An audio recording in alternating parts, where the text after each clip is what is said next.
কৌশানীতে পৌঁছানো মাত্রই আমরা কোনো রকমের লাগেজটা রেখেই ছাদে চলে গেছিলাম হোটেলের, কারণ হোটেলের ছাদটা খুবই সুন্দর।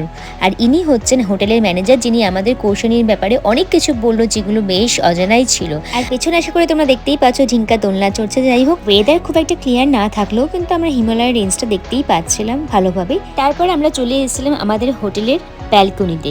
এখান থেকেও খুব সুন্দর ভিউ দেখা যায়, কিন্তু এত ঠান্ডা যে হিটারের সামনে বসে থাকতে বেশি ভালো লাগছিল। কৌশানীর পরের দিনকে মানে সেকেন্ড দিনকে আমরা আমাদের টিফিনটা কমপ্লিট করে ঠান্ডায় কাঁপতে কাঁপতে রেডি হয়ে বেরিয়ে পড়েছিলাম সাইট সিন দেখার জন্য। তো সাইট সিনে প্রথমেই আমরা গেছিলাম শল ফ্যাক্টরি, তারপর বৈদ্যনাথ মন্দির, আরও দুটো তিনটে মন্দির। যাই হোক, আমি কিন্তু কৌশানীর দুটো ব্লগই first part second part upload করে ফেলেছি। বড় বড় ব্লগগুলো তোমরা অবশ্যই গিয়ে দেখে নাও যারা দেখোনি। তো যারা দেখোনি তাদের জন্য কিন্তু আমি এই মিনি ব্লগের রিলেটেড ভিডিওর লিঙ্কে কৌশানীর বড় ব্লগের ভিডিও লিঙ্ক দিয়ে দেবো, তোমরা অবশ্যই দেখে নিও। আর যারা দেখেছো তাদের জন্য অনেক ভালোবাসো। তোমরা সবাই খুব ভালো থেকো।